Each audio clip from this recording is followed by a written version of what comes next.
ప్రసన్నవదనం ధ్యాయేత్ సర్వవిఘ్నోపశాంతయే. పరమోత్కృష్టమైనటువంటి క్షేత్రాల్లో ఈ కాణిపాక క్షేత్రం ఒకటి. భగవంతుని యొక్క దేవాలయాలు ఎన్నో ఉన్నప్పటికీ వాటిలో స్వయంభూ క్షేత్రాలకి చాలా విశేషమైన ప్రాధాన్యత ఉంటుంది. భగవంతుడు తనంత తానుగా వ్యక్తమైన క్షేత్రం ఏదో దానిని స్వయంభూ క్షేత్రము అంటారు. అట్లా భగవంతుడు తనంత తాను వ్యక్తం అయిన క్షేత్రాలతో పాటుగా దేవతల చేత ప్రతిష్ఠింపబడినవి, రాక్షసుల చేత ప్రతిష్ఠింపబడినవి, మనుష్యుల చేత ప్రతిష్ఠింపబడినవి, ప్రకృతి సిద్ధంగా ఏర్పడినటువంటివి కూడా భగవన్మూర్తులు ఉంటాయి. బుర్రా గుహల్లో చూస్తే పైనుంచి చుక్కా చుక్కా నీరు పడుతుంటే కింద నుంచి శివలింగం కొద్ది కొద్దిగా పెరుగుతూ చూరుని తాగుతుంది. యొక్క స్వరూపం ఎక్కడ చెప్పినా కరుణామయుడు. ఆయన యొక్క ప్రధానమైన లక్షణం దయ. విఘ్నేశ్వరుణ్ణి పొద్దున్నే ఒక్కసారి చూసి నమస్కారం చేస్తే చాలు. అది లోకంలో ఎక్కడా లేని విశేషం. ఒక్కసారి ఆయన ముఖం వంక చూసి నమస్కారం చేసి 16 నామములు ఉన్న శ్లోకం చెప్పి బయటికి విడితే చాలు, విజయం సిద్ధిస్తుంది అని. రెండవది ఆయన యొక్క అపారమైన కరుణ. ఇంకా అంతా ఇంత కరుణ కాదు విఘ్నేశ్వరుడిది. ఆయన క్షమించినంత తొందరగా ఎవ్వరూ క్షమించరు. మీరు చూడండి, అందరికన్నా ఎక్కువగా మరిచిపోయే లక్షణం ఎవరికి ఉంటుంది అంటే పిల్లల యందు ఉంటుంది. మీరు పిల్లలు అనేటప్పటికీ ఒక విషయం జ్ఞాపకానికి తెచ్చుకోవచ్చు. పెద్దవాళ్ళు ఏదైనా తింటున్నారనుకోండి, ఎవరో పెద్దలు వచ్చారు ఇంటికి, ఇంట్లో భోజనమో ఫలహారమో చేస్తున్న పెద్ద ఆయన ఆ పళ్ళెం పట్టుకునో లేకపోతే చేతిలో ఏ ఉండ్రాయో కుడుమో పట్టుకుని తింటూ వీధిలోకి వెళ్ళి స్వాగతం పలకడం, ఆ పళ్ళెం లోపల పెట్టి తాను పెడతాడు. విఘ్నేశ్వరుడు ఒక్కడు మాత్రం చేతిలో కుడుము పట్టుకుని తిరుగుతూ ఉంటాడు. అంటే పిల్లవాడి లక్షణం. పిల్లవాడు చూడండి, తాతగారు ఎవరో పెద్దవాళ్లతో మాట్లాడుతుంటే వచ్చి తాతగారు తాతగారు అని విసిగిస్తాడు. తాతగారు కాసేపు పక్కకి పో అని విసుక్కుంటే కోపం వచ్చి పక్కకి వెళ్ళిపోయి తాతగారు నన్ను దెబ్బలాడారని మనసులో పెట్టుకుని బాధపడతాడు, ఏడుస్తాడు. వాళ్ళు వెళ్ళిపోగానే తాతగారు పిలిచి ఇదిగో ఈ పండు తిను అంటే మళ్ళీ పరిగెత్తుకుంటూ వచ్చేసి తాత తాత తాత అంటూ ఒళ్ళోకి ఎక్కి కూర్చుని తాతతో కబుర్లు చెప్తాడు. అంటే ఆయన మనసుకి కలిగినటువంటి కష్టాన్ని చాలా తొందరగా ఒక బాలుడు ఎలా మరిచిపోతాడో అలా మరిచిపోయి క్షమించగలిగినటువంటి గుణం, అనుగ్రహించగలిగిన గుణం విఘ్నేశ్వరుని యందు ఉంది. అందుకని ఆయన బాలరూపంతో ఎప్పుడు చేతిలో కుడుము పట్టుకుని తిరుగుతుంటాడు. అది కారణం. బాలగణపతి అని ఎప్పటికీ ఆయన పరమశివుని యొక్క పెద్ద కుమారుడు. తమిళ దేశంలో పిళ్ళయార్ పిళ్ళయార్ అంటుంటారు. అంటే పెద్ద కొడుకు పెద్ద కొడుకు. ఎప్పటికీ అలా పెద్ద కొడుకు ఒక పిల్లవాడిగా ఉండిపోవడానికి కారణం ఏమిటంటే ఆయన యొక్క క్షమాగుణం. ఇది రెండవ లక్షణం. ఇక మూడవ లక్షణం ఏమిటి అంటే విఘ్నేశ్వరుణ్ణి స్మరించినంత మాత్రము చేత విఘ్నము తొలగిపోతుంది. విఘ్నము అంటే పరమ ప్రమాదకరమైనది.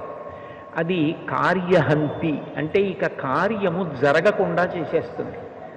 ఏదో కష్టపడితే కార్యం జరగడం కాదు, అసలు ఇక ఆ కార్యం జరగదు, అర్ధంతరంగా ఆగిపోతుంది. అట్లా కార్యం ఆగిపోయింది అంటే విఘ్నేశ్వరుని యొక్క అనుగ్రహం లేదు అని గుర్తు. అందుచేత విఘ్నమును తొలగించి కార్యము జరిగేటట్లు చెయ్యగలిగిన వాడెవరు అంటే విఘ్నేశ్వరుడు. విచిత్రమైన విషయం ఏమిటంటే ఇంత గొప్ప అనుగ్రహం ఇవ్వగలిగినటువంటి విఘ్నేశ్వరుడు కేవలముగా తనకేదో పెద్ద ఉపకారం చేస్తే, చాలా గొప్ప పూజ చేస్తే అనుగ్రహించడం కాదు, పరమ తేలికగా అనుగ్రహిస్తాడు. ఎంత తేలికగా అనుగ్రహిస్తాడు అంటే 4 గరికపోచలు తీసుకొచ్చి ఆయన పాదముల మీద సమర్పించినంత మాత్రం చేత ఆయన ప్రసన్నుడైపోతాడు. అందుకే ఎక్కడా లేని రీతిలో ఈ గరికతోటి విఘ్నేశ్వరుడికి పూజ, అంటే ఆయన యొక్క సౌలభ్యాన్ని ఆ పూజ తెలియచేస్తుంది. అటువంటి విఘ్నేశ్వరుడి పూజ మీరు గమనిస్తే మీకు ఒక విచిత్రం కనపడుతుంది. శ్రీరామ నవమి ఉందనుకోండి, చైత్రమాసంలో శుక్లపక్షంలో వచ్చే నవమి శ్రీరామ నవమి. కృష్ణాష్టమి ఉందనుకోండి, శ్రావణ మాసంలో కృష్ణపక్షంలో అష్టమి నాడు వచ్చేటటువంటిది కృష్ణాష్టమి. మాస శివరాత్రి ఉందనుకోండి, ప్రతీ నెల కృష్ణపక్షంలో వచ్చే చతుర్దశి మాస శివరాత్రి. శుక్లపక్షంలోనైనా వస్తుంది, కృష్ణపక్షంలోనైనా వస్తుంది. పౌర్ణమి అమ్మవారికి అత్యంత పూజకి యోగ్యమైనటువంటి తిథి. అది నెలలో ఒక్కమారు వస్తుంది. కానీ విఘ్నేశ్వరుడికి సంబంధించినటువంటి పూజ శుక్లపక్షంలోనూ కృష్ణపక్షంలోనూ 2 సార్లు వస్తుంది. శుక్లపక్షంలో వచ్చేటటువంటి 4వ తిథి ఏదైతే ఉందో ఆ చతుర్థి విఘ్నేశ్వరుడి యొక్క పూజకి ఉద్దేశింపబడింది. వరసిద్ధి వినాయక వ్రతకల్పము అని భాద్రపద మాసంలో శుక్లపక్షంలో చతుర్థి తిథి నాడు చేస్తారు. మళ్ళీ సంకటహర చతుర్థి అని కృష్ణపక్షంలో వచ్చేటటువంటి చతుర్థి అంటే 4వ తిథి నాడు చేస్తారు. విచిత్రం ఏమిటంటే శుక్లపక్షంలో వచ్చే 4వ తిథి నాడు విఘ్నేశ్వరుడికి వ్రతం, కృష్ణపక్షంలో వచ్చేటటువంటి 4వ తిథి నాడు కూడా విఘ్నేశ్వరుడికి వ్రతం. ఈ 2 కూడా విఘ్నేశ్వర సంబంధమైన వ్రతాలే. ఇంకా విచిత్రమైన విషయం ఏమిటంటే ఈ 2 వ్రతాలని నిర్ణయించినటువంటి వాడు కూడా విఘ్నేశ్వరుడే. ఇవి ఇట్లా జరగాలి, ఈ కల్పం ఇట్లా ఉండాలి, ఇటువంటి కథ చెప్పుకోవాలి అని దానికి నిర్ణయం చేసినటువంటి వాడు కూడా విఘ్నేశ్వరుడే. నిజానికి సంకటం అనేటటువంటి మాట ఊహ చెయ్యడానికే పరమ భయంకరమైనది. జీవితంలో ఏ కారణం చేత కూడా రాకూడని కష్టం ఏది అంటే సంకటం. సంకటము అన్న మాటకు అర్థం ఏమిటంటే ఇరుకైన దాని యందు చిక్కుకొని పోవుట. మీకు బాగా అర్థమయ్యేటట్టు చెప్పాలి అంటే ఎవరో ఒక వ్యక్తి నడుస్తుండగా ఆయన నడుస్తున్న చోట ఉన్నటువంటి రాయి అపభ్రంశమై ఆయన పడిపోయాడు. ఆ పడిపోయినప్పుడు ఏమైపోయింది అంటే 2 పెద్ద పెద్ద బండరాళ్ల మధ్యలోకి దిగిపోయాడు. ఇప్పుడు ఆయన బండరాళ్ళు తొలగించలేడు, ఆయన పైకి రాలేడు. ఎవరైనా పట్టుకుని పైకి లాగుదామన్నా జారిపోవడం అయితే జారిపోయాడు, కానీ ఆయన ఆ ఇరుకులోంచి పైకి రాలేడు. బలవంతంగా లాగే ప్రయత్నం చేశారనుకోండి ముక్క ఊడిపోతాడంతే తప్ప ఆయన్ని పైకి లాగలేరు. ఇప్పుడు ఆయన 2 బండరాళ్ల మధ్యలో ఇరుక్కుపోయి పైకి రాలేక ఆ ఇరుకులో ఉండిపోతే ఆయన ఎంత భయాన్ని పొందేస్తాడో. అక్కడ ఇరుక్కుపోయిన వాడు ఇక పైకి రాలేను, నా ప్రయత్నం సరిపోదు, బయట ఉన్నవాళ్ళు కూడా నన్ను తీయడం సాధ్యం కాదు, అటువంటి విచిత్రమైన పరిస్థితుల్లో నేను ఈ ప్రమాదంలో ఇరుక్కుపోయాను, ఇక నేను బయటికి రాలేను అన్నప్పుడు ఆ వ్యక్తి ఎంత కష్టంలో ఉంటాడో అంతటి కష్టం కలగడాన్ని సంకటము అని పిలుస్తారు. అటువంటి సంకటాన్ని కూడా తీయగలిగిన వాడు ఎవరు అంటే విఘ్నేశ్వరుడు. మీరు అందుకే కొంచెం జాగ్రత్తగా పరిశీలిస్తే కాలంలో భాద్రపద మాసంలో వస్తుంది విఘ్నేశ్వరుని యొక్క ఈ చతుర్థి. కారణం ఏమిటంటే మీరు చూడండి, శ్రావణ మాసం వర్షాలు నభోమాసం అంటారు. నల్లటి మబ్బులు ఆకాశంలో బాగా కిందకి దిగి వచ్చేసి చీకటిగా ఉండి విశేషంగా వర్షం పడుతుంది. భాద్రపద మాసం వచ్చేటప్పటికీ అంతకు ముందు శ్రావణ మాసంలో వర్షాలు పడిపోయిన కారణం చేత తీగలు డొంకలు అన్నీ పెరిగిపోతాయి. అరణ్యంలో ముందు శాకాహారం తినే ప్రాణులు బాగా తింటే తప్ప మాంసాహారం తినే ప్రాణులకు ఆహారం దొరకదు. ముందు ఒక కుందేలో లేడో జింకో కడుపు నిండా తిందనుకోండి, అప్పుడు మాంసాహారం తినే పెద్ద పులి సింహం లాంటివి ఆ లేడినో జింకనో తింటాయి. అది తినాలంటే అరణ్యంలో స్వేచ్ఛగా తిరగాలి. తిరగడానికి తీగలు మొక్కలు డొంకలు అడ్డొచ్చేస్తాయి. అప్పుడు దాన్ని తొలగించేది ఎవరు అంటే మొట్టమొదట ఏనుగు నడుస్తుంది. ఏనుగు కేవలం నడిచి వెళ్ళిపోతుంది. ఏనుగు యొక్క శరీరమే దానికి గొప్ప ఉపకరణం. అది నడిచి వెళ్ళిపోతుంటే తీగలు అవి అన్నీ తెగిపోతాయి. దాని తొండంతో అది అడ్డొచ్చిన వాటన్నింటినీ తొలగతోసుకుంటూ కాళ్ళతో తొక్కుతూ వెళ్ళిపోతుంది. ఏనుగు వెళ్ళిపోయిందనుకోండి మార్గం వచ్చేస్తుంది. ఆ మార్గంలో లేళ్ళు జింకలు వెళ్ళిపోతాయి. నాయకుడు అన్న మాటకు అర్థం ఏమిటంటే ముందు నుండి నడిపించగలిగినటువంటి వాణ్ణి నాయకుడు అంటారు. నయన నాయక, నయనం అంటే కన్ను, ఇది ముందు పనిచేస్తుంది, దూరంగా ఉన్నదాన్ని కూడా చూస్తుంది. మనసు దాని యందు అనురక్తమవుతుంది. ముందు కన్ను వెడుతుంది, నాయకుడు ముందెడతాడు, నాయకుడు వెనక మిగిలిన వాళ్ళందరూ నడుస్తారు. ఆ నాయకుడు దారి తప్పాడు అనుకోండి, వెనకనున్న వాళ్ళందరూ కూడా దారి తప్పుతారు. నాయకుడే గోతిలో పడిపోయాడు అనుకోండి, వెనకనున్న వాళ్ళందరూ గోతిలో పడిపోతారు. అందుకని నాయకుడు విశిష్టమైన నాయకుడై ఉండాలి. వి అన్న అక్షరానికి సంస్కృతంలో గొప్పది అన్న అర్థం ఉంటుంది, చెడ్డది అన్న అర్థం ఉంటుంది. అది సందర్భాన్ని బట్టి వి ఎలా వాడారు అన్నది చూసుకోవాలి. వినాయకుడు అంటే విశిష్టమైన నాయకుడు. విఘ్నేశ్వరుడికి ఒక్క నమస్కారం పెడితే ఆయన ముందు నడుస్తాడు. ఆయన ముందు నడుస్తున్నాడు అనుకోండి, విఘ్నములన్నిటినీ పోగొట్టేస్తాడు. మీకు ఆశ్చర్యకరమైన విషయం ఏమిటంటే, విఘ్నేశ్వరుడు విఘ్నములను పోగొట్టడమే కాదు, విఘ్నమును కల్పిస్తాడు కూడా. ఒక్కొక్క చోట ఇద్దరు వినాయకులు ఉంటారు. ఇద్దరు వినాయకులుంటే గుర్తు ఏమిటంటే, ఒకడు విఘ్నకరుడు, విఘ్నాన్ని కల్పిస్తాడు. ఇంకొక ఆయన విఘ్నహరుడు, విఘ్నాన్ని తీసేస్తాడు. విఘ్నం ఎందుకు కల్పిస్తాడు అంటే, ఒకడు అత్యంత ప్రమాదకరమైన పని ఏదో చేయబోతున్నాడు అనుకోండి, వాడు సమాజానికి అంతటికీ కూడా ప్రమాదము జరిగేటటువంటి పని సమాజం మీద అక్కసుతో చేయడానికి సిద్ధపడుతున్నాడు. వాడు చేద్దామనుకున్న పని జరగకుండా విఘ్నేశ్వరుడు అడ్డొచ్చి సమాజాన్ని కాపాడతాడు. అప్పుడు ఆయన విఘ్నకరుడు. అంటే చెడు చేసే వాళ్ళకి విఘ్నం కల్పించి చెడు జరగకుండా చేసి సమాజాన్ని కాపాడతాడు. మంచి చేసే వాళ్ళకి విఘ్నం అడ్డు రాకుండా చూసి విఘ్నాన్ని తొలగించి కాపాడతాడు. అందుకని విఘ్నకరుడు, విఘ్నహరుడు అని ఇద్దరు వినాయకులు ఒకే దేవాలయంలో కనపడితే అది గుర్తు. అటువంటి విఘ్నేశ్వరుడు సంకటహర వినాయకుడు. అంటే ఆయన సంకటంలో పడిపోయి జీవితంలో ఇక పైకి రాలేకపోయినటువంటి అత్యంత ఇరుకైన ప్రదేశంలో చిక్కుకుపోయిన వాణ్ణి కూడా, అంత కష్టంలో పడిపోయిన వాణ్ణి కూడా పైకెత్తుతాడు. నిజంగా చెప్పాలి అంటే జీవితంలో సంకటహర చతుర్థి అనేటటువంటిది చేసుకుని తీరాలి. సంకటహర చతుర్థి వ్రతం ఒక్కసారైనా చెయ్యాలి. నేనైతే ఏం చెప్తానంటే, వ్యక్తిగతంగా సాధ్యమైనంత వరకు సంకటహర చతుర్థి వ్రతాన్ని ప్రతివారు సంవత్సరంలో ఒకసారైనా చేసుకోవడం అలవాటు చేసుకోవాలి.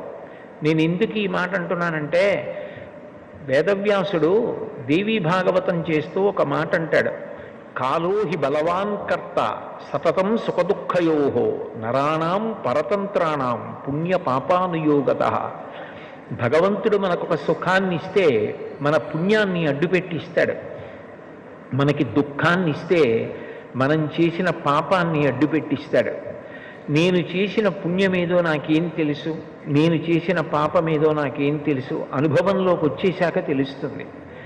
అది అనుభవంలోకి వచ్చేసి సంకటం ఏర్పడిపోయిన తరువాత పరుగులు తీసే కన్నా అటువంటి సంకట స్థితి రాకుండా ముందే సంకటహర చతుర్థి వ్రతాన్ని చేసుకున్నారనుకోండి, శాస్త్రం మీద నమ్మకం ఉండడమే శ్రద్ధ అని పిలువబడుతుంది. దాని వలన వచ్చే ఇబ్బంది ఏముంది? పెద్దలు చెప్పారు, శాస్త్రాలు చెప్పాయి, పురాణాలు చెప్పాయి, ఆ సంకటహర చతుర్థి వ్రతం చేసుకుంటున్నాం. ఈ సంకటహర చతుర్థి వ్రతం అనేటటువంటిది పరమ ప్రఖ్యాతి వహించింది. మనకి సంకటం కలగకుండా ఉండడం కోసం తాను సంకటమునందు కృష్ణ పరమాత్మ ఇరుక్కుని చతుర్థి వ్రతాన్ని చేసి, ఆ వ్రతం చేసిన కారణం చేత సంకటం నుంచి ఎలా పైకి రావచ్చో లోకానికి నిరూపించాడు. విశేషం ఏమిటంటే, ఇందులో మేనమామ మేనల్లుడి యొక్క పాత్ర గొప్పది. మేనమామ కృష్ణ పరమాత్మ. ఎందుకనంటే పార్వతీదేవి యొక్క సోదరుడు కదూ నారాయణ నారాయణి. నారాయణుని చెల్లెలు నారాయణి పార్వతీదేవి. పార్వతీదేవి పెద్ద కుమారుడు విఘ్నేశ్వరుడు. కాబట్టి మేనమామ ఎవరు? నారాయణ కృష్ణ పరమాత్మ. పరిపూర్ణావతారం. పరిపూర్ణావతారం అంటే అన్ని అవతారముల తేజస్సు ఆయనలోకి వెళ్ళిపోతుంది.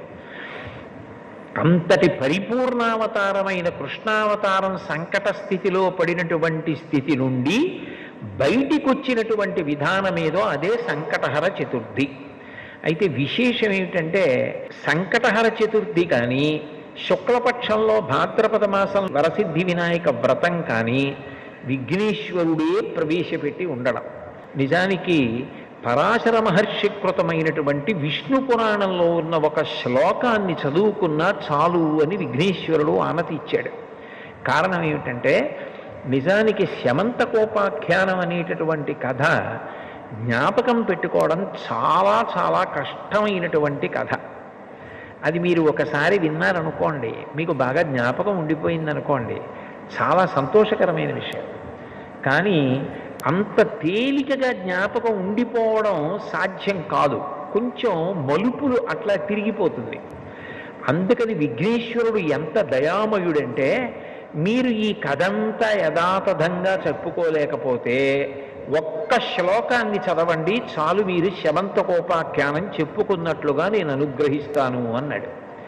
ఇప్పుడు నేను ఆ శమంతకోపాఖ్యానము వలన ఈ భాద్రపద శుక్లపక్షంలో వచ్చే చతుర్థీ వ్రతం ఎలా వచ్చింది, కృష్ణపక్షంలో వచ్చేటటువంటి చతుర్థి సంకటహర చతుర్థి ఎలా వచ్చింది అన్న విషయాల గురించి మాట్లాడడానికి ప్రయత్నం చేస్తాను. పూర్వం యదువంశంలో నిఘ్నుడు అని ఒక మహారాజు గారు ఉండేవారు. ఆయనకి 2 కుమారులు, సత్రాజిత్తు, ప్రసేనుడు. ఆ సత్రాజిత్తు సూర్య భగవానుణ్ణి ఆరాధన చేశాడు. ఆరాధన చేసినప్పుడు సూర్య భగవానుడు ప్రత్యక్షమయ్యాడు. ప్రత్యక్షంగా కంటికి కనపడేటటువంటి పరబ్రహ్మస్వరూపం సూర్య భగవానుడు. సృష్టికర్త, స్థితికర్త, ప్రళయకర్త ముగ్గురు కలిసిపోయి ఒక వెలుగుల ముద్ద అయిపోయి కనపడితే ఈ కంటితో చూడడానికి వీలైనటువంటి పరబ్రహ్మస్వరూపం సూర్య భగవానుడు. అందుకే తిక్కన గారు భారతంలో నీరజాకరములు నిష్ఠయై చేసిన భవ్యతపంబు ఫలమనంగా దినసముఖాకి నందిత చక్రయుగ్మకంబులయనురాగం పొబ్రూవనంగా హరిహర బ్రహ్మ మహానుభావంబులొక్కటింకాగరగిన గట్టి అనగా అతుల వేదత్రయ లతికాచయము పెనుబందన్ పుట్టెడు మూల కందమనగా అఖిల జగముల కందర ఎగుచు జనసమాజ కరపుట హృదయ సరోజములకు ముకుళనంబును జృంభణంబును నర్చి భానుబింబంబు పూర్వాద్రిపై విలింగి అంటారు. హరి హర బ్రహ్మ మహానుభావంబులొక్కటింకాగరగిన గట్టి అనగా సృష్టికర్త, స్థితికర్త, ప్రళయకర్త ముగ్గురు కలిసి పరబ్రహ్మముగా ఈ కంటితో చూడడానికి వీలైన కాంతిపుంజంగా ఆకాశంలో ప్రకాశిస్తే అదే సూర్యనారాయణమూర్తి. ఆ సూర్యుణ్ణి ఉపాసన చేశాడు సత్రాజిత్తు. ఉపాసన చేస్తే సూర్య భగవానుడు ప్రత్యక్షమయ్యాడు. ఒక రూపంతో భూమి మీదకి దిగొస్తే ప్రత్యక్షమయ్యాడు అంటారు. ఈ కంటితో చూడడానికి వీలుగా తన తేజస్సుని తగ్గించుకుని వస్తాడు భగవంతుడు. అట్లా వచ్చాడు. వస్తే స్తుతి చేసినటువంటి సత్రాజిత్తు సూర్యనారాయణమూర్తి యొక్క మెడలో ఉన్నటువంటి శమంతకమణిని అడిగాడు. అడిగితే సూర్య భగవానుడు అన్నాడు, ఈ శమంతకమణిని ఇవ్వడానికి నాకు అభ్యంతరం లేదు, నేను నీకు ఇస్తాను. కానీ ఈ శమంతకమణి వలన కొన్ని ప్రయోజనాలు ఉన్నాయి, కొన్ని ప్రమాదాలు ఉన్నాయి. ఈ శమంతకమణి రోజుకి విశేషంగా బంగారాన్ని ఇస్తుంది, బారువుల బంగారం ఇస్తుంది. అంత బంగారం ఒక వ్యక్తి దగ్గర పెరిగిపోతే లోకకంటకుడవుతాడు. అంటే లోకమంతా కూడా ఆయన్ని నిందిస్తుంది, అంత డబ్బుందని, అసూయ చేత. అది ఒకటో ప్రమాదం. రెండవది, ఈ శమంతకమణి ఎవరు మెడలో వేసుకున్నారో వారు ఎప్పుడూ బాహ్యమునందు ఆంతరమునందు శౌచంతో ఉండాలి. అంటే మూత్ర విసర్జన చేసినా, శరీరంలోంచి ఏదైనా మలం బయటికి వెళ్ళినా వెంటనే కాళ్ళు చేతులు కడుక్కుని ఆచమనం చేయాలి, స్నానం చేయాలి. లోపల దుర్మార్గమైన ఆలోచనలు రాకూడదు. అటువంటివి కానీ వచ్చి ఈ మణిని మెడలో ధరిస్తే అది ఎవరు మెడలో వేసుకున్నారో వాళ్ళని సంహరిస్తుంది, వాళ్ళు చనిపోతారు. కాబట్టి ఈ మణి వలన ప్రయోజనము ఉంది, ప్రమాదము ఉంది. ఈ మణి ఎక్కడ ఉంటుందో అక్కడ దుర్భిక్షం ఉండదు, కరువు ఉండదు, కాటకం ఉండదు, అనారోగ్యం ఉండదు, ప్రమాదకరమైన వ్యాధులు ఉండవు. ఇవన్నీ శమంతకమణి ఉన్న చోట ఉండే లక్షణాలు. శమంతకమణి ధరించిన వ్యక్తి బాహ్యాభ్యంతర శౌచాన్ని పొంది ఉండకపోతే మాత్రం ఆ వ్యక్తి మరణిస్తాడు అని చెప్పి సూర్య భగవానుడు శమంతకమణిని సత్రాజిత్తుకి ఇచ్చాడు. సత్రాజిత్తు సంతోషంగా మణిని మెడలో వేసుకుని నగర వీధులలో వస్తున్నాడు. ద్వారకానగర పౌరులందరూ కూడా ఆ సత్రాజిత్తుని చూసి ఎంత తేజస్సుతో వెలిగిపోతున్నాడో, బహుశः ఎవరో దేవత వస్తున్నాడు కృష్ణ పరమాత్మ దర్శనానికి అనుకొని పరిగెత్తికెళ్ళి కృష్ణుడికి చెప్పారు. కృష్ణుడికి తెలియని విషయం ఏముంటుంది? సర్వజ్ఞుడు. సూర్యనారాయణమూర్తి నుండి వరంగా స్యమంతకమణిని సత్రాజిత్తు పొందాడు అన్న విషయాన్ని గ్రహించి సత్రాజిత్తుని సభకి పిలిపించి, వ్యక్తి ఐశ్వర్యవంతుడైపోయి ప్రభుత్వం పేదదైపోతే అర్థం లేని విషయం అయిపోతుంది. ఈ శమంతకమణి నీ దగ్గర ఉంటే, బారువుల బంగారం నీ దగ్గర పెరిగిపోతే ఉపయోగం ఏముంది? ఇది మహారాజు దగ్గర ఉంటే ఈ బంగారం దేశక్షేమానికి వినియోగించవచ్చు. కాబట్టి ఆ శమంతకమణిని మహారాజుకి ఇమ్మని అడిగాడు. కృష్ణ పరమాత్మ యొక్క తత్వాన్ని మీరు పరిశీలిస్తే ఆయన దయాసముద్రుడు, ఆయన పరమాత్మ. ఆయనకి స్వార్థం, ఆయనకి అవన్నీ తీసుకుని దాచుకుందామన్న అవసరం ఆయనకి ఎందుకుంటుంది? లక్ష్మీదేవికి పతి ఆయన, లక్ష్మీదేవికే భర్త అయిన పరమాత్మ ఇవన్నీ నాకు కావాలని కోరుకోవలసిన అవసరం ఏముంది? ప్రజాక్షేమము కొరకు అడిగాడు ఆయన. కానీ సత్రాజిత్తు ఇవ్వకపోగా, ఈ కృష్ణ పరమాత్మకి బాల్యం నుంచి కూడా నవనీత చోరుడు అని ఒక పేరుంది, ఈ శమంతకమణిని అపహరిస్తాడేమోనని భయపడి తన దగ్గర పెట్టుకోవడం మానేశాడు. అంటే ఆంతరమునందు శౌచము పోయింది, భగవంతుడికి వ్యతిరేకమైన ఆలోచన వచ్చింది, స్వార్థం పెరిగిపోయింది. ప్రభువు దగ్గర ఉండవలసినది తన దగ్గరే ఉండాలని కోరిక పెరిగింది. ఇదంతా కూడా ఆంతర శౌచం పోవడానికి కారణమైంది. తన దగ్గర ఉంటే ప్రమాదం జరుగుతుందేమోనని తన తమ్ముడు ప్రసేనజిత్తుకి ఇచ్చి, ఇది నువ్వు మెడలో వేసుకు తిరిగన్నాడు.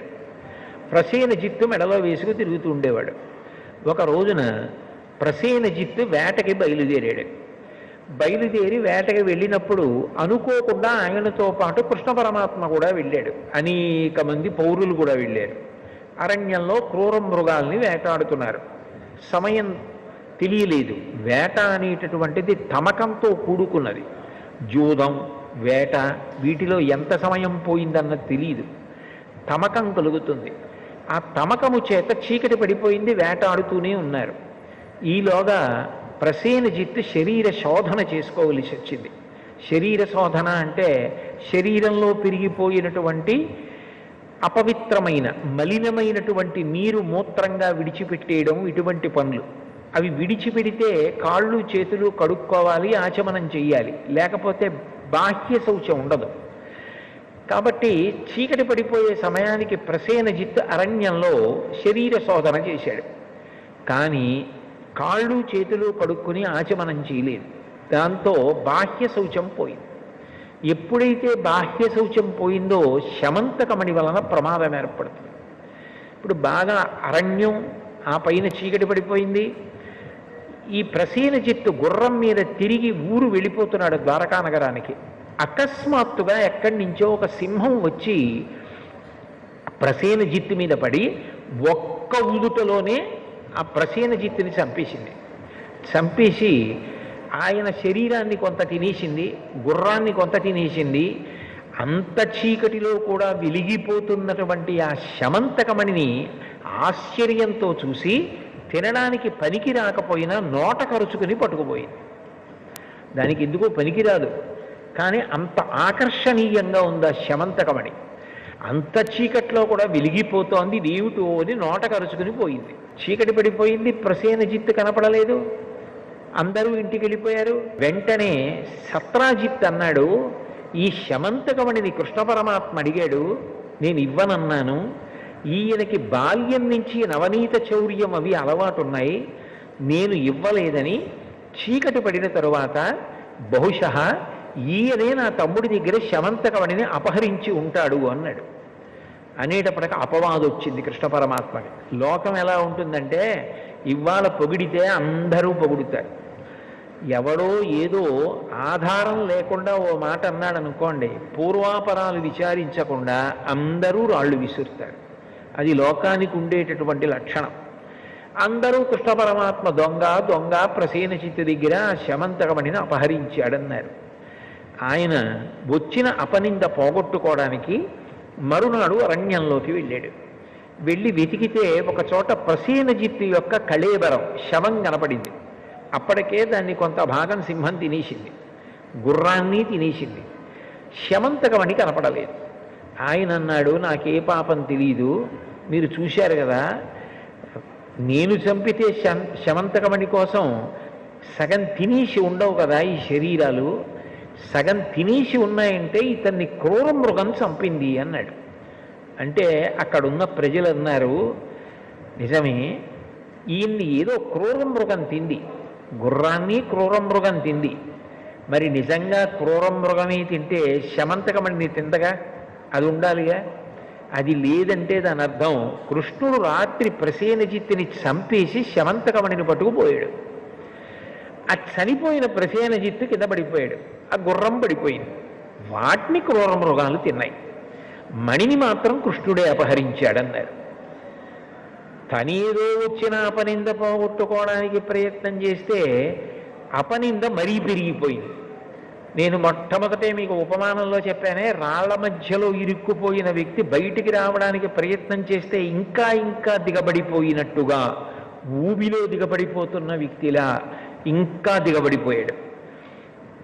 కాదు, నా మీద వచ్చిన అపవాదు పోగొట్టుకోవాలని ఆయన మరింత ప్రయత్నం చేద్దామని అక్కడ ఏ అడుగుజాడలున్నాయి చూశాడు. సింహం యొక్క అడుగుజాడలు కనపడ్డాయి. కాబట్టి సింహం చంపింది ప్రసేనజిత్తుని. మరి శమంతకమణిని కూడా సింహమే తీసుకుని పోయి ఉంటుందని అడుగుజాడలు బట్టి సింహం ఎటిళ్ళిందో అటు వెళ్ళాడు. కొంతసేపు అయిన తర్వాత ఒక భల్లూకము యొక్క అడుగుజాడలు కనపడ్డాయి. సింహము భల్లూకము పెనుగులాడినట్టుగా అర్థమైంది. ఈ రోజులలో నేర పరిశోధన ఎలా చేస్తారో ఆ రోజుల్లో కృష్ణ పరమాత్మ అంత కష్టపడ్డాడు తనను నిర్దోషిని నిరూపించుకోవడానికి. అక్కడ భల్లూకపు అడుగుజాడలు కనపడ్డాయి. కనబడితే కృష్ణుడు అన్నాడు, చూశారు కదా, సింహం బహుశः నోటితో కరుచుకుని శమంతకమణిని పట్టుకెళ్ళింది. భల్లూకం వచ్చి సింహాన్ని చంపింది. అందుకే ఇదిగో ఇక్కడ సింహం కళేబరం పడుంది, సింహం పడుంది, సింహం దగ్గర భల్లూకం ఆ మణిని పట్టుకుపోయింది అన్నాడు. అంటే ప్రజలు అన్నారు, నువ్వు చెప్పడం ఎంత గడుసుతనంగా చెప్పినే వినేవాడు నమ్మేటట్టుగా చెప్పాలి కదా కృష్ణ. ఎక్కడైనా లోకంలో భల్లూకాన్ని సింహం చంపుతుందా, సింహాన్ని భల్లూకం చంపుతుందా? సింహం శమంతకమణి అట్టుకెళ్ళిందా? భల్లూకం వచ్చి సింహాన్ని చంపిందా? చంపి భల్లూకం పట్టుకెళ్ళిపోయిందా శమంతకమణిని? ఇది మళ్ళీ ఇంకో కొత్త అబద్ధం సృష్టించావు నువ్వు అన్నారు. ఎంత బయటికి వద్దామని ప్రయత్నం చేస్తే అంతగా అపవాదు బలపడిపోతోందనుకొని భల్లూకం ఎటు వెళ్ళిందో అటు వెళ్ళాడు. వెడితే భల్లూకం ఒక పెద్ద గుహలోకి వెళ్ళిపోయినట్లుగా కనపడింది. కృష్ణ పరమాత్మ గుహలోకి దిగి నడుస్తున్నాడు. అది బహు ఇరుకుగా ఉంది. ఆయన తన శరీరపు కాంతిని దీపంగా చేసుకుని నడుస్తున్నాడు. వాళ్ళకి అనుమానం వచ్చింది, వెనకనొచ్చిన వాళ్ళకి, ఒరే మనందరినీ ఇట్లాగే మెల్లగా గుహలోకి తీసుకెళ్ళి తను తప్పుకుని మన నీ గుహలో ఉంచేసి ఏ రాళ్ళు అడ్డుపెట్టి వెళ్ళిపోతాడో ఏమిటో, ఎందుకు వచ్చిన గొడవ? నువ్వు నిజంగా నిర్దోషివైతే ఆ భల్లూకాన్ని చంపి శమంతకమణిని పట్టుకుని రా, నమ్ముతాం. అప్పటిదాకా మేము గుహ బయట ఉంటామని వాళ్ళందరూ వెళ్ళిపోయి గుహ బయట నించున్నారు. ఒక్క కృష్ణుడిని గుహలో వదిలేశారు. ఆయన గుహలో బయలుదేరి లోపలికి వెడుతున్నాడు. వెడుతుంటే కొంత దూరం వెళ్ళిన తర్వాత ఒక యవ్వనంలో ఉన్నటువంటి ఒక స్త్రీ నిలబడి ఊయల ఊపుతోంది. చూడగానే భగవంతుని యందు ఆమెకి అంత అనురాగం కలిగింది. కథ తిరగాలి కదూ. అంబవంతుడు లేచి వచ్చాడు. అక్కడ కృష్ణ పరమాత్మ ఉన్నాడు. చూడగానే పరపురుషుడు. ఇక్కడికి ఎందుకు వచ్చావు అని అడిగాడు. నువ్వెవరని అడిగాడు కృష్ణుడు. మాట పెరిగింది. ఇద్దరూ యుద్ధం మొదలుపెట్టారు. 21 రోజుల యుద్ధం జరిగింది. ఆ యుద్ధం జరగడంలో స్రవించినటువంటి రక్తం ప్రవహించి ఏటిగా బయటికి వెళ్ళింది. బహుశः విఘ్నేశ్వరుడు ఎక్కడ వ్యక్తమై విఘ్నేశ్వరుడు ఎక్కడ అనుగ్రహం చూపించాలన్న ప్రవాహం ముందు అలా వెడుతుందో ఏమో. మరి కాణిపాకంలో కూడా మరి అలాగేగా, బావిలోంచి మొట్టమొదట నెత్తురే వచ్చింది. ఆ తర్వాత ఈ కాణిపాకం 1.25 ఎకరాల వరకు ఉన్నటువంటి భూమి తడిసిపోయేటట్టుగా కొబ్బరికాయలు కొట్టి నీళ్లు ప్రవహిస్తే విఘ్నేశ్వర మూర్తి వ్యక్తమైంది. కాబట్టి ఆ నెత్తురు గుహలో ఉంచి బయటికి వెళ్ళింది. వాళ్ళు అనుకున్నారు లోపల ఏదో పెద్ద యుద్ధం జరుగుతోంది, కృష్ణుడు భల్లూకంతో చేశాడో భల్లూక సైన్యంతో చేశాడో కృష్ణుడిని మట్టు పెట్టారో మనకి తెలియదు, కానీ ఇద్దరిలో ఎవరు బయటకు వచ్చినా ప్రమాదం, మనకెందుకు వచ్చిన గొడవని పోతే కృష్ణుడు కదా పోతాడని చెప్పేసి బండలు అడ్డు పెట్టి వాళ్ళు వెళ్ళిపోయారు. లోపల 21 రోజుల యుద్ధం జరుగుతుండగా కృష్ణుడు జాంబవంతుడితో మల్ల యుద్ధం చేస్తూ గట్టిగా ఒకళ్ళనొకళ్ళు పట్టుకుని గుద్దుకుంటున్నారు.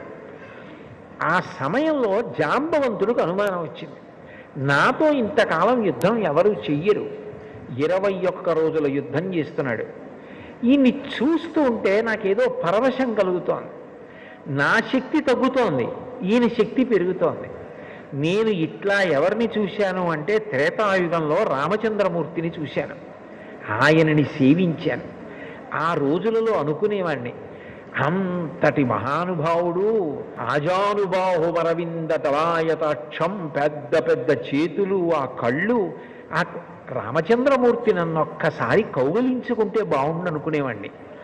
కానీ ఆ అవతారంలో నా కోరిక తీరలేదు. అచ్చు రాముడిలాగే ఉన్నాడు, ఆయనే ఈ రూపంలో వచ్చాడేమో, నా కోరిక తీరుస్తున్నాడేమో, త్రేతాయుగం తర్వాత ద్వాపరయుగం వచ్చేసింది అని ఆలోచించి వచ్చినవాడు రాముడే అని గ్రహించి కృష్ణ పరమాత్మని స్తుతి చేశాడు. చేస్తే కృష్ణ పరమాత్మ తన యథార్థ స్వరూపాన్ని తెలియచేసి తనకి కలిగినటువంటి కష్టాన్ని చెప్పి ఈ శమంతకమణిని నేను తీసుకెళ్ళాలి అని అడిగాడు. పరమ సంతోషం స్వామి, మీకు శమంతకమణి ఇవ్వడానికి నాకు అభ్యంతరం ఏముంటుంది, శమంతకమణే కాదు దీనితో పాటుగా నీకు నా కుమార్తె అయిన జాంబవతినిచ్చి వివాహం చేస్తున్నానన్నాడు.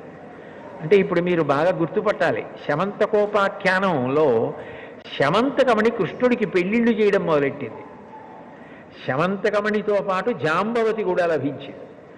ఇప్పుడు కృష్ణుడు జాంబవతిని శమంతకమణిని తీసుకుని ద్వారకానగరానికి వచ్చి, ఇదిగో నా యందు ఏ దోషం లేదు, శమంతకమణిని తీసుకొచ్చాను, సత్రాజిత్తు నీకు ఇచ్చేస్తున్నాను, నేను మీ తమ్ముడిని చంపలేదు, ఇప్పటికైనా నమ్ముతావా, జాంబవంతుడు తీసుకెళ్ళాడు, ఇదిగో జాంబవంతుడిని ఓడించి తీసుకొచ్చాను, జాంబవతిని కూడా పరిణయమాడుతున్నాను అని చెప్పాడు.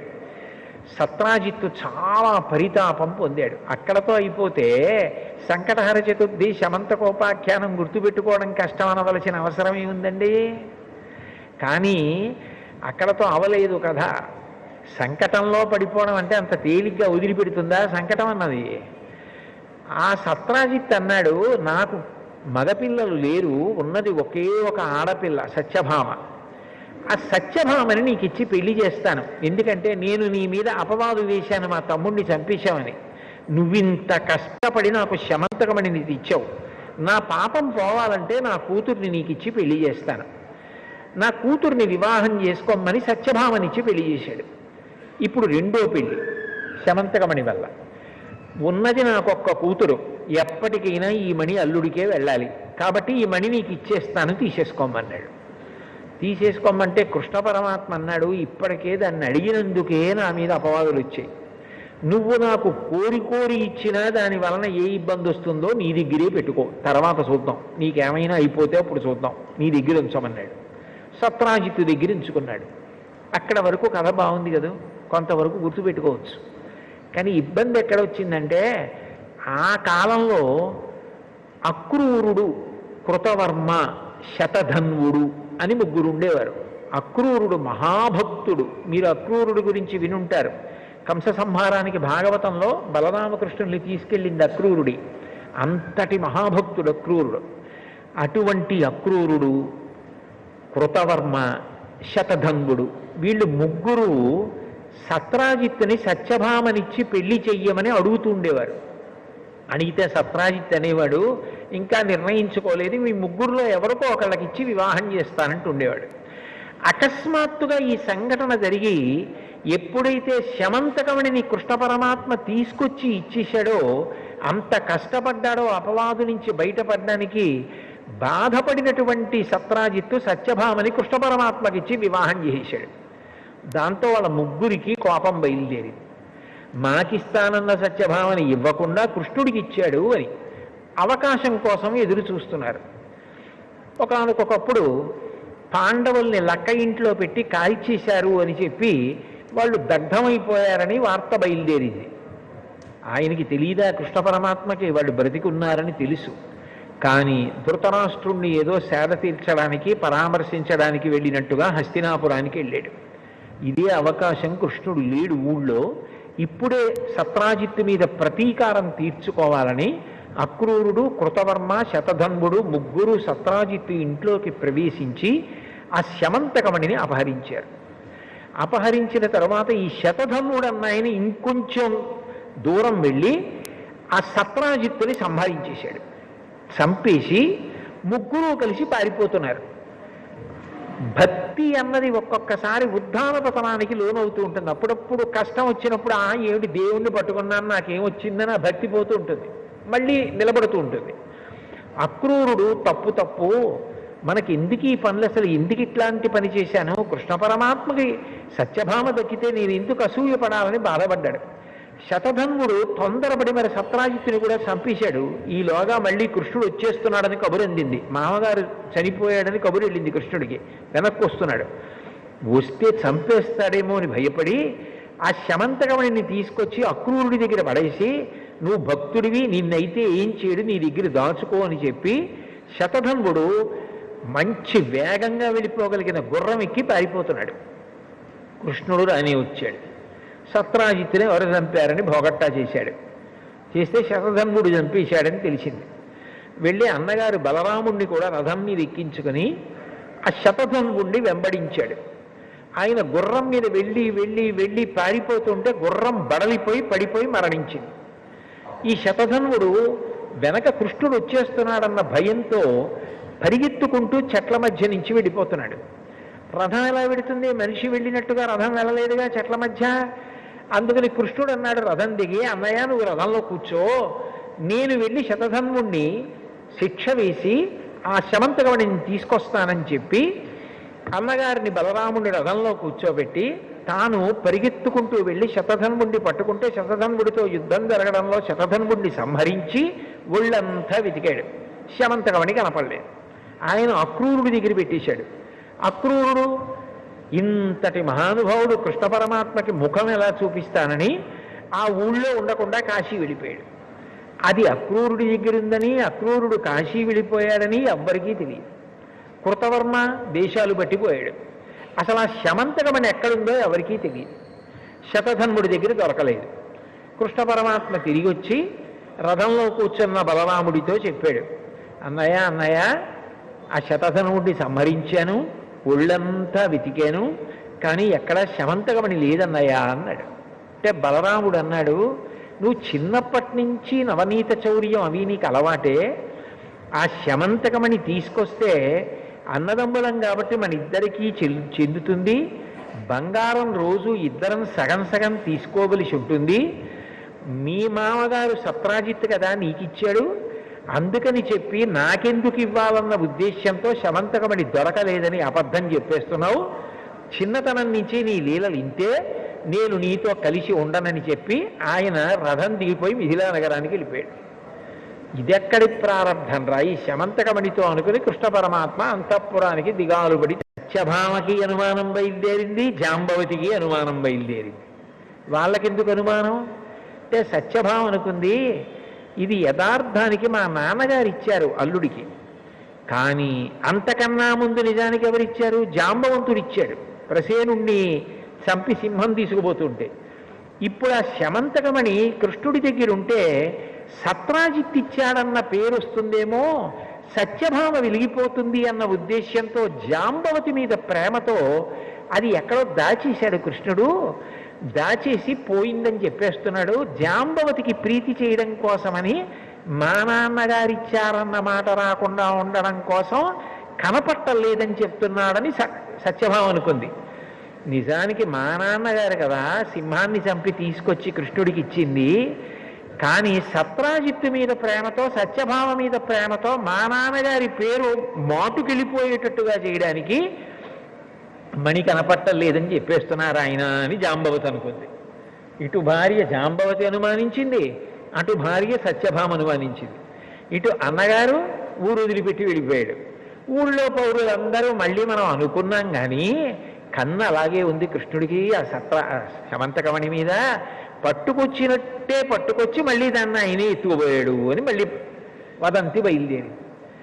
అసలు ఇందులోంచి బయటికి ఎట్లా రావాలి? ఇది బయటికి రావాలంటే శమంతకమణి ఎక్కడుందో తెలియాలి.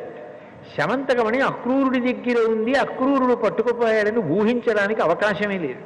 ఎందుకంటే ఆయన మహాభక్తుడు, ఆయన ఎత్తుకుపోయాడని ఎవరు అనుకోరు, ఆయన పట్టుకుపోయాడు. ఇప్పుడు ఈ కథకి ముగింపు ఎలా? ఈ సంకటం ఏమిటి నాకు? ఇందులోంచి అసలు ఈ ఇరుకులోంచి బయటికి ఎలా రావాలి? అన్నయ్య ఎప్పటికొస్తాడు? బయటికి వెడితే ఎవరు చూసినా నన్ను నింద చేసేవాళ్లే. అంటే సంకటం అన్నది వస్తే ఎంత భయంకరంగా ఉంటుందో, అన్నం తిననివ్వదు, నీళ్లు తాగనివ్వదు, పడుకోనివ్వదు, తనవారు కూడా తనని అనుమానిస్తారు. అది ఎంత భయంకరంగా ఉంటుందో మనం అనుభవిస్తే తట్టుకోలేమని దయాళు అయినటువంటి కృష్ణ పరమాత్మ అనుభవించి చూపించాడు మనకి. అప్పుడు ఆయన ఆలోచన చేస్తూ బాధతో కూర్చున్నాడు అంతఃపురంలో. ఎలా నేను ఈ సంకటం నుంచి బయటికి వస్తాను, ఎలా పోతుంది నాకు ఈ అపవాదని. అసలు ఇంతకీ ఈ కథలో ఇప్పటి వరకు మీకు ఎక్కడైనా వినాయకుడు కానీ చంద్రుడు కానీ కనపడ్డా? ఇప్పటి వరకు కనపడరు శమంతకోపాఖ్యానం. అదో పెద్ద చలనచిత్రం శమంతకోపాఖ్యానం. చిత్రం ఏంటంటే అప్పుడు నారద మహర్షి వచ్చారు. వచ్చి, కృష్ణ నువ్వు బెంగ పెట్టుకోకు, నువ్వు ఏ రోజున ప్రసేనజిత్తుతో కలిసి వేటకి వెళ్ళావో జ్ఞాపకం తెచ్చుకో అన్నారు. ఆయన బాగా జ్ఞాపకం తెచ్చుకొని గుర్తొచ్చింది, భాద్రపద మాసంలో శుక్లపక్షంలో చతుర్థి తిథి నాడు వెళ్ళాను, అదే నీ కొంప ముంచేసింది. ఆ రోజు చీకటి పడిన తరువాత నువ్వు ప్రసేనుడితో పాటుగా తిరిగి వస్తున్నప్పుడు తల ఎత్తి చంద్రబింబాన్ని చూశావు. చంద్రబింబాన్ని చూసిన కారణం చేత నీకు అపనిందలు రావాలి, అందుకని అపనిందలన్నీ వచ్చాయి, అందుకని ఇంత సంకటంలో పడిపోయావు. అంటే ఏమీ తెలియని వాడిలా కృష్ణుడు అన్నాడు, చవితినాడు చంద్రుణ్ణి చూస్తే అపనిందలు ఎందుకు వస్తాయి అని అడిగాడు. అడిగితే దానికొక కథ ఉందని కథలో కథ. అప్పుడు నారదుడు చెప్పాడు, భాద్రపద శుక్ల చతుర్థి నాడు వినాయక స్వామి వారి యొక్క ఆవిర్భావం, వరసిద్ధి వినాయకుడు అంటారు.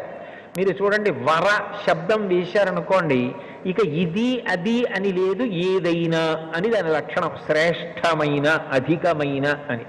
చూడండి, శ్రీ సూక్తం చిట్ట చివరిలో లక్ష్మీదేవి అనుగ్రహాన్ని చెప్తుంది మంత్రం. 6 లక్ష్ముల్ని చెప్తుంది వేదం. సిద్ధలక్ష్మీర్ మోక్షలక్ష్మీర్ జయలక్ష్మీ సరస్వతి శ్రీలక్ష్మీర్ వరలక్ష్మీశ్చ ప్రసన్నా మమ సర్వదా అంటుంది. 6వది వరలక్ష్మి.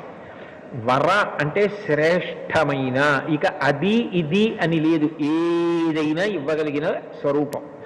అదే శ్రావణ మాసంలో చేసేటటువంటి వరలక్ష్మి వ్రతం. అటువంటి వరసిద్ధి వినాయక, ఏదైనా ఇవ్వగలిగినటువంటి గొప్ప శక్తివంతుడుగా విఘ్నేశ్వరుడు ఆవిర్భవించాడు. అలా ఇవ్వాలంటే ఏం చేయాలి? మనలో తప్పులు చూడడం మొదలెట్టాడనుకోండి, ఇవ్వలేడు. ఆయన పిల్లవాడిగా, అంటే నేను మొట్టమొదట్లో ప్రసంగంలో చెప్పానే, పిల్లవాడి మనస్తత్వం ఎలా ఉంటుందో అంతగా మన తప్పులను మరిచిపోగలిగిన ప్రేమైక మూర్తిగా అవతార స్వీకారం చేశాడు భాద్రపద శుక్ల చవితి నాడు. ఆయన పరబ్రహ్మం, పరబ్రహ్మంకి అవతారం ఉంటుంది కాబట్టి ఆవిర్భావ దినోత్సవం వరసిద్ధి వినాయకుడిగా వచ్చాడు. ఆయన తల్లిగారు పెట్టిన పదార్థాలన్నీ తిని, నేను ఎప్పుడూ చిన్న పిల్లవాడిలా ఉంటాను లోకంలో, ఉండి అందరినీ అనుగ్రహిస్తాను, మీ తప్పులు మరిచిపోతూ ఉంటాను అని చెప్పడానికి ఆ కుడువులు ఉండ్రాళ్ళు చేత పట్టుకుని నడిచి వెడుతున్నాడు. చంద్రుడు ఆకాశంలోంచి చూశాడు. చూసి ఆయన అనుకున్నాడు, ఎంత వికారంగా ఉన్నాడు ఈ పిల్లాడు, ఏనుగు ముఖం, ఒకటే దంతం, పెద్ద బొజ్జ, పొట్టి కాళ్ళు, మరుగుజ్జు స్వరూపం అని అనుకుని పెద్ద నవ్వు నవ్వాడు. చంద్రుడికి ఎందుకు విఘ్నేశ్వరుణ్ణి చూస్తే అంత నవ్వు వచ్చిందంటే, లోకంలో ఎవరైనా చాలా అందంగా ఉన్నారనుకోండి, వెంటనే చంద్రుడి లాంటి ముఖం ఉన్నవాళ్ళు అని వర్ణిస్తారు. చంద్రముఖి అని మనకి వర్ణన కనపడుతుంటుంది, ఆమె ముఖము చంద్రము బింబము వలె ఉన్నది అని.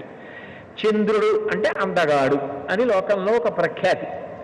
అయితే నిజానికి బాహ్యంగా చాలా అందంగా ఉంటాడేమో కానీ చంద్రుడు ఆయన ప్రవర్తన యందు దోషాలున్నాయి.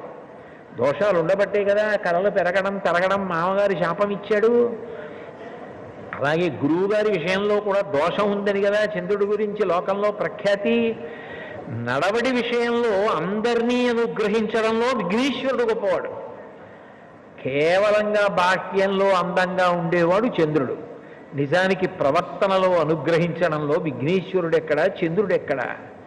పిల్లవాడి రూపంలో ఉండి నేను అందరినీ క్షమిస్తాను, నా విశాల హృదయం ఇటువంటిదని చెప్పడానికి వినాయకుడు పిల్లవాడిగా వెడుతుంటే ఆయన్ని చూసి పక పక పక పక నవ్వాడు.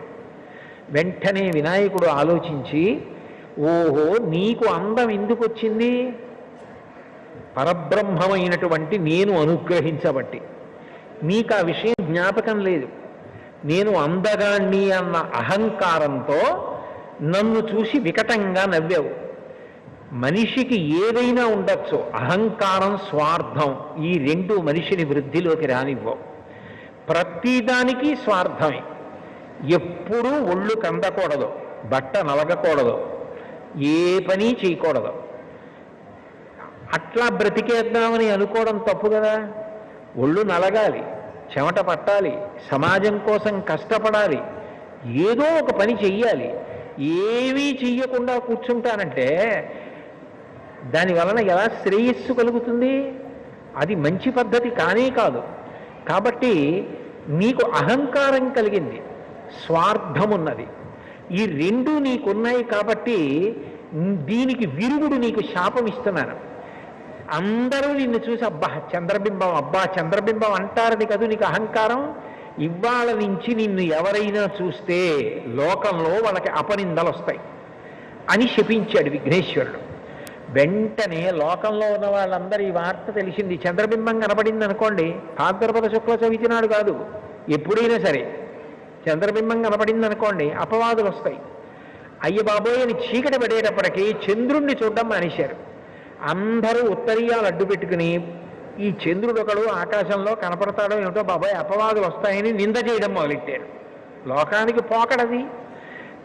చీకటి పడకముందే పని పూర్తి చేసుకోండి, బయటికి వెడితే ఆయనోడు ఆకాశంలో అండం మొదలెట్టారు. అందరూ తనని నింద చేస్తుంటే, తనని చూసేటప్పటికి పొంగిపోయిన వాళ్ళు అందరూ నింద చేస్తుంటే తట్టుకోలేక చంద్రుడు పాల సముద్రంలోకి వెళ్ళిపోయాడు. మళ్ళీ చంద్రుడు పాల సముద్రంలోకి వెళ్ళిపోతే లోకానికి ఇబ్బంది ఏమిటి అంటే ఓషధీతత్వం పోయింది. చంద్రుడిలోంచి అమృతం స్రవిస్తూ ఉంటుంది. ఆ పాతాళ నభస్థలాంత భువన బ్రహ్మాండమా విస్ఫురత్ జ్యోతిస్ఫాటికలింగమౌళి విలసత్పూర్ణేందువంతామృతై అస్తౌకాప్లుతమేకమీశమనిశం రుద్రాను వాకాన్ జపం ధ్యాయే దీప్సిత సిద్ధయే ధ్రువపదం విప్రోభిషించేచ్చివం బ్రహ్మాండ వ్యాప్తరీహాభసిత హిమరుచాభాసమానాభుజంగై కంఠే కాళాః కపద్దాః కలిత శిశలాశ్చండ కోదండహస్తాః త్రక్షా రుద్రాక్షమాలా సరళిత వపుషశాంభవామూర్తిభేదాః రుద్రాశ్రీ రుద్రసూక్త ప్రకటిత విభవాన ప్రయచ్చస్తు సౌఖ్యం అంటారు కదా. రుద్రాధ్యాయంలో శివలింగానికి అభిషేకం చేసే ముందు ప్రార్థన అది. ఆ చంద్రుడిలోంచి అమృతం పడుతూ ఉంటుంది, ఆయన కిరణములలోంచి అమృతం స్రవిస్తుంది. అది గింజల మీద పడింది అనుకోండి, పంట పండినప్పుడు ఎన్నేళ్లు దాచినా మళ్ళీ మీరు ధాన్యం పట్టుకెళ్ళి భూమిలో చల్లితే అందులోంచి మొక్క వస్తుంది. ఒక్క మొక్క వస్తే కంకొస్తే ఇంత ధాన్యం వస్తుంది. అమృతతత్వం పోయిందనుకోండి, ఇక మళ్ళీ ఆ గింజ వేస్తే మొక్క రాదు. చంద్రకిరణములు లేకపోతే అమృతత్వం ఉండదు, ఓషధులు ఉండవు.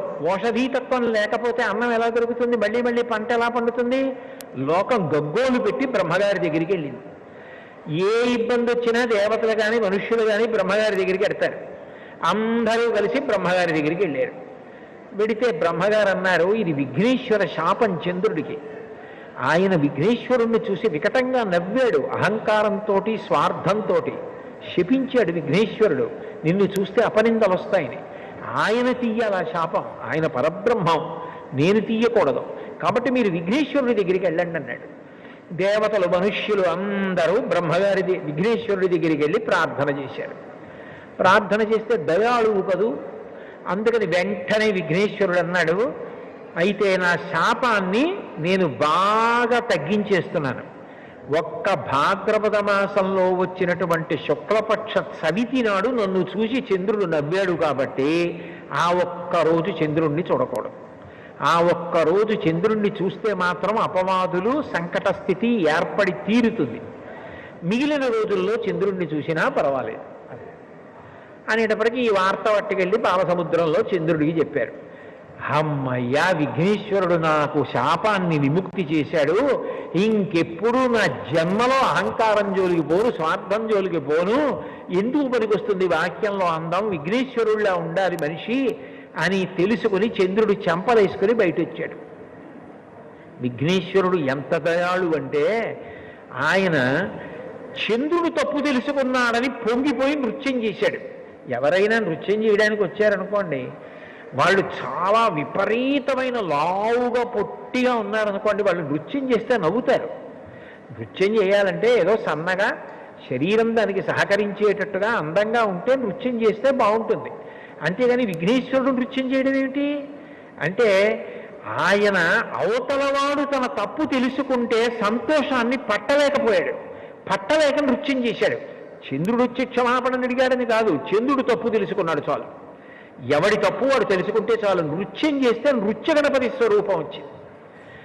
అప్పుడు చంద్రుడు వచ్చి మళ్ళీ ఆకాశంలోకి ఎక్కాడు. మళ్ళీ ఓషధీతత్వం వచ్చింది. మళ్ళీ వెనక్కి రండి. నారదుడు ఈ విషయం చెప్పి కృష్ణ పరమాత్మకి, కృష్ణ భాద్రపద శుక్ల చవితి నాడు నువ్వు ప్రసేనుడితో కలిసి వేటకి వెళ్ళి చీకటి పడ్డాక చంద్రబింబాన్ని చూశావు, అందుకని వచ్చింది ఈ సంకట స్థితి. ఇది పోవాలి అంటే నువ్వు కూడా మళ్ళీ విఘ్నేశ్వరుడి యొక్క వ్రతం చెయ్యాలి. మళ్ళీ నువ్వు కూడా భాద్రపద శుక్లపక్షంలో చవితి నాడు వచ్చేటటువంటి విఘ్నేశ్వరుడి యొక్క వ్రతం చేస్తే ఆయన యొక్క అనుగ్రహానికి పాత్రుడవైతే నీకు వచ్చినటువంటి అపనింద తొలగిపోతుంది. లేకపోతే నిన్ను ఈ అపనింద ఇట్లాగే వెంటాడుతుంటుంది, ఈ సంకట స్థితి నీకు ఇట్లాగే కొనసాగుతుంది. అంటే కృష్ణ పరమాత్మ అంతటి వాడు భాద్రపద మాసంలో శుక్లపక్షంలో వచ్చేటటువంటి చవితి నాడు వినాయకుడిని ప్రార్థన చేస్తే ఈ వ్రతాన్ని ఇట్లా చెయ్యమని చెప్పినవాడు విఘ్నేశ్వరుడే. నువ్వు ఎలా పూజ చేశావో అట్లా పూజ చేసి నువ్వు కష్టంలోంచి బయటకు రావడానికి